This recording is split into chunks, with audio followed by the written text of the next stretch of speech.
ஒரு டிக்கெட் 4 படம் உங்கள் டிஸ்னி பிளஸ் ஹாட்ஸ்டாரில். நினைவில் நிற்கும் திருமணப்பட்டு விவாஹா தி சென்னை சில்க்ஸ். 2 லட்சத்திற்கு சீர்வரிசை. ஜோடிக்கு 10 கிராம் தங்கம். ருசிக்க நான்வெஜ் சாப்பாடு.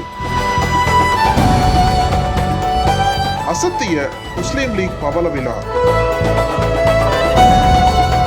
கொண்டாடும் பொதுமக்கள். இந்தியாவில் சமூக ரீதியாகவும் அரசியல் ரீதியாகவும் முஸ்லிம்களின் பிரதிநிதித்துவத்தை அதிகரிக்கும் நோக்கில் 1906ஆம் ஆண்டு அகில இந்திய முஸ்லிம் லீக் உருவாக்கப்பட்டது. இந்த இயக்கம் சுதந்திர போராட்ட காலம் முதலே மக்களுக்காக சேவை செய்து வருகிறது. அது மட்டுமல்லாமல் முஸ்லிம்களிடையே அரசியல் விழிப்புணர்வையும் பொது சமூகத்தில் அவர்களுக்கான உரிமைகளையும் பெறுவதற்கு தொடர்ந்து பேசி வருகிறது. மேலும் கல்வி ரீதியாக இந்திய யூனியன் முஸ்லீம் லீக் மேற்கொண்ட முன்னெடுப்புகள் மிக முக்கியமானவை. கேரளம் மற்றும் தமிழ்நாட்டில் பல கல்லூரிகள் உருவாவதற்கு அடித்தளமிட்டவர் காயிதே மில்லத். பிற்படுத்தப்பட்டோர் பட்டியலில் முஸ்லிம் சமூகம் இணைக்கப்பட்டு 3.5% தனி இடஒதுக்கீட்டை முஸ்லிம்களுக்கு அளிக்கப்பட்டது. இதற்கு பின்னணியில் முஸ்லீம் லீகின் அயராத உழைப்பு இருப்பதாகவே அரசியல் விமர்சகர்கள் சொல்வதுண்டு. இந்நிலையில் தற்போது தமிழ்நாட்டைச் சேர்ந்த பேராசிரியர் KM காதர் மொஹிதீனை தேசிய தலைவராக கொண்டு பணியாற்றி வருகிறது. அது மட்டுமல்லாமல் இந்திய யூனியன் முஸ்லீம் லீக் ஆரம்பிக்கப்பட்டு 75 ஆண்டு காலம் ஆகியிருப்பதால் தற்போது பவள விழா கொண்டாடப்பட்டு வருகிறது.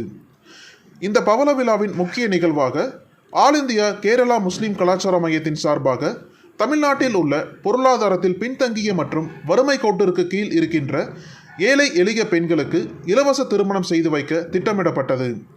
அதன்படி 75 ஜோடிகளுக்கு திருமணம் செய்ய திட்டமிட்டிருந்தனர். இதில் சென்னையில் 17 ஜோடிகளுக்கும் திருச்சியில் 25 ஜோடிகளுக்கும் திருமணம் செய்து வைத்துள்ளனர். இந்நிலையில் 3வது கட்டமாக கோவை குனியமுத்தூர் பகுதியில் ஏழை எளிய பெண்கள் 23 பேருக்கு திருமணம் செய்து வைக்கப்பட்டுள்ளது.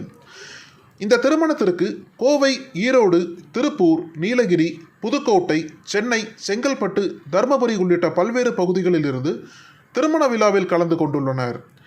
இந்த திருமணத்திற்காக தேர்ந்தெடுக்கப்பட்ட மணமக்கள் மணவரிக்கு கேரள செண்டை மேளம் முழங்க உற்சாகத்துடன் வரவேற்கப்பட்டனர். அதன் பின்னர் மத நல்லிணக்கம் வெளிப்படும் விதமாக ஒரே இடத்தில் இந்துக்கள், இஸ்லாமியர்கள், கிறிஸ்தவர்கள் என 3 மதங்களை சார்ந்த 23 ஜோடிகளுக்கு திருமணம் செய்து வைக்கப்பட்டுள்ளது. இதில் 6 ஜோடி இந்துக்கள், 3 ஜோடி கிறிஸ்தவர்கள், 14 ஜோடி இஸ்லாமியர்கள் அடங்குவர். இவர்கள் அனைவருக்கும் தனித்தனியாக அவரவர் முறைப்படி திருமணம் நடந்துள்ளது. இந்த ஜோடிகள் உற்சாகமுடன் தங்களது வாழ்வின் முக்கியமான பகுதிக்கு அடியெடுத்து வைத்துள்ளனர். இந்த திருமணத்தில் 23 ஜோடிகளுக்கும் 2 லட்சம் மதிப்பிலான கட்டில், மெத்தை, பீரோ, பாத்திரங்கள், மளிகை சாமான்கள் உள்ளிட்ட சீர்வரிசை கொடுக்கப்பட்டுள்ளது. மேலும் 10 கிராம் தங்கமும் தரப்பட்டுள்ளது. இதில் ஒவ்வொரு மதத்தவருக்கும் அவரவர் மதங்களின் வழிகாட்டுதலாக இருக்கும் குரான், பைபிள், பகவத்கீதை தரப்பட்டன. இந்த விழாவில் கலந்து கொண்ட 2000 பேருக்கும் அசைவ உணவு விருந்து பரிமாறப்பட்டுள்ளது. வறுமையில் வாடிய ஏழை எளிய பெண்களுக்கு வாழ்வில் மிக முக்கியமான தருணத்தை ஏற்படுத்தி தந்த இந்திய முஸ்லீம் லீக் அமைப்பினருக்கு மணமக்கள் மட்டுமல்லாது பொதுமக்களும் மனதார பாராட்டுகளை தெரிவித்துள்ளனர். 9ஆம் தேதி அகில இந்திய பிரதிநிதிகள் மாநாடு, 10ஆம் தேதி ராஜாஜி ஹாலில் உறுதிமொழி ஏற்பு, தியாகிகளுக்கு விருது ஆகிய நிகழ்வுகள் நடைபெற உள்ளன. பவள விழா பொது மாநாடு 10ஆம் தேதி மாலையில் கொட்டிவாக்கம் YMCA மைதானத்தில் நடைபெறுகிறது. மாநாட்டில் தமிழ்நாடு முதல்வர் MK ஸ்டாலின் சிறப்புரை ஆற்றுகிறார். இம்மாநாடு தேசிய தலைவர் பேராசிரியர் KM காதர் மொஹிதீன் தலைமையில் சையத் சாதிக் அலி தங்கல், கட்சியின் தேசிய பொதுச் செயலாளர் PK குஞ்சாலங்குட்டி, நாடாளுமன்ற சட்டப்பேரவை இந்நாள் மேனாள் உறுப்பினர்கள், பல்வேறு மாநில நிர்வாகிகளும் பங்கேற்கின்றனர். அனல் பறக்கும் செய்திகளை அப்டேட் செய்து கொள்ள நக்கீரன் களத்தை இப்பவே சப்ஸ்கிரைப் பண்ணுங்க.